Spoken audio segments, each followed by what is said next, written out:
తాకట్లో ఉన్న మీ బంగారాన్ని విడిపించి ఆ రోజు ఆన్లైన్ రేటుకి కొంటాం. Sharma gold company. ఆస్తుల వివాదం, అన్నదమ్ముల మధ్య ఫైట్, నిత్యం గొడవలతో పోలీస్ స్టేషన్ మెట్లెక్కిన ఫ్యామిలీ పంచాయతీ, కోర్టుల్లోనూ తేలని కాంట్రవర్సీ వ్యవహారం. ఇలా నిత్యం ఫ్యామిలీ వివాదాలతో మీడియాలో ఫోకస్ అవుతున్న మంచువారి కుటుంబ వివాదం మరోసారి భగ్గుమంది. ఈసారి కార్లు ఎత్తుకెళ్లారంటూ మంచు మనోజ్ పోలీసులకు ఫిర్యాదు చేయడంతో వారి వివాదం హీట్ పెంచుతోంది.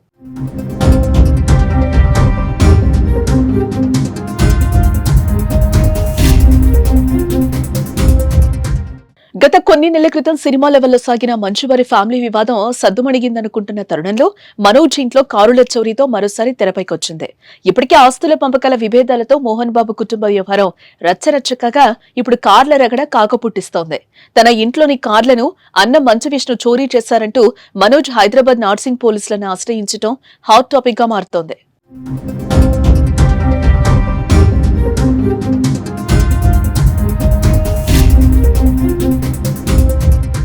మరోపక్క తాను ఇంట్లో లేనప్పుడు కారుతో పాటు కాస్ట్లీ వస్తువులను విష్ణు ఎత్తుకెళ్లారని నార్సింగ్ పోలీసులకు ఇచ్చిన ఫిర్యాదులో మంచు మనోజ్ పేర్కొన్నారు.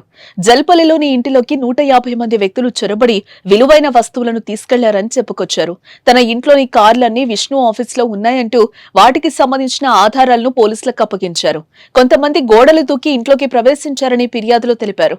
దాంతో పాటు ఇంట్లోని కొన్ని వస్తువులను కూడా ధ్వంసం చేశారని ఆవేదన వ్యక్తం చేశారు. ఆయన తన కూతురు బర్త్డే వేడుకల కోసం రాజస్థాన్ కు వెళ్లగా విష్ణు ఇంట్లోకి ప్రవేశించి రచ్చ చేశారని మంచు మనోజ్ పోలీసుల ముందు వాపోయారు.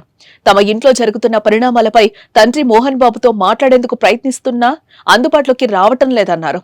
ఈ నేపథ్యంలోనే మంచు విష్ణుపై చర్యలు తీసుకోవాలని, తనకు న్యాయం చేయాలని మంచు మనోజ్ నార్సింగ్ పోలీసులకు ఫిర్యాదు చేశాడు.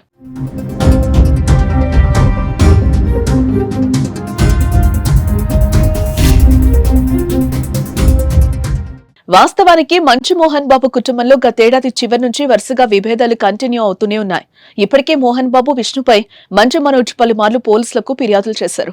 మంచు ఫ్యామిలీలోని ఆస్తుల వివాదం పీక్ స్టేజ్ కు చేరడంతో పోలీసులు సైతం సీరియస్ అయ్యారు. న్యూసెన్స్ లు క్రియేట్ చేయొద్దని 2 వర్గాలకు వార్నింగ్లు కూడా ఇచ్చారు. అందరూ కూర్చొని ఇంటి సమస్యలు పరిష్కరించుకోవాలని మోహన్ బాబు ఫ్యామిలీకి స్పష్టం చేశారు. ఈ క్రమంలో మంచు ఫ్యామిలీలో విభేదాలు కాస్త సర్దుకున్నాయి అనుకునే లోపే తన అన్న విష్ణుపై మనోజ్ ఫిర్యాదు చేయడం ఇప్పుడు చర్చనీయాంశమవుతుంది. మనోజ్ ఫిర్యాదుతో మంచు ఫ్యామిలీలో మరోసారి వివాదాలు రచ్చడెప్పుతున్నాయి. అయితే మనోజ్ ఆరోపణలపై విష్ణు ఎలా రియాక్ట్ అవుతారో చూడాలి. ఇదిలా ఉంటే ఉదయం నుంచి జల్పల్లిలోని మోహన్ బాబు ఇంటి ముందు మనోజ్ కూర్చొని నిరసన వ్యక్తం చేస్తున్నారు.